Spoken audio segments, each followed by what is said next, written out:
DFD Tender Vibe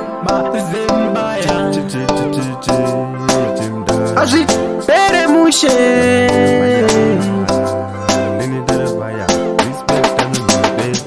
Saka upenyu hwenerera zvamunondita ndajaira nakuda kufamba mamaira nengoma zvino ndaperera saka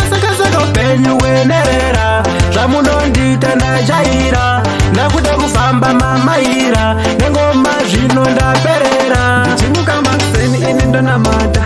dai Mwari Baba mangonditarisa kana pandofamba nepandinorara vavengi vangu vakatandigarira chinotandirwadza ndidzo hama dzangu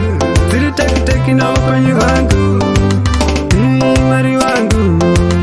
hai baba vangu saka upenyu hwenerera zvamunondita ndajaira nakuda kufamba mamaira nengoma zvino ndaperera saka upenyu hwenerera zvamunondita ndajaira nakuda kufamba mamaira nengoma zvino ndaperera funga zvimwe ndichagumirwa asi zvichireva ndatosvika kuna Mwari Baba ndatopika ende njere dzangu dzatojeka wese ane daka ndomuchekacheka ndoda vakasimba sana andateka kana une daka usandipika ndapota usanditsvaka saka upenyu hwenerera zvamunondita ndajaira nakuda kufamba mamaira nengoma zvino ndaperera saka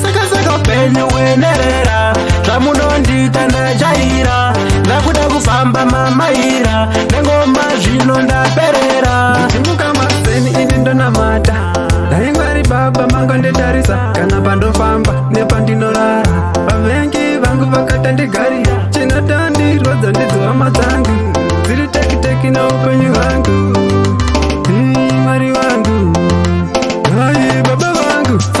saka upenyu hwenerera zvamunondita ndajaira nakuda kufamba mamaira nengoma zvino ndaperera saka upenyu hwenerera zvamunondita ndajaira nakuda kufamba mamaira nengoma zvino ndaperera funga zvimwe ndichagumirwa asi zvichireva ndatosvika kuna Mwari Baba ndatopika ende njere dzangu dzatojeka wese ane daka ndomuchekacheka ndoda vakasimba sana andateka kana une daka usandipika ndapota usanditsvaka saka upenyu hwenerera zvamunondita ndajaira nakuda kufamba mamaira nengoma zvino ndaperera saka upenyu hwenerera zvamunondita ndajaira nakuda kufamba mamaira nengoma zvino ndaperera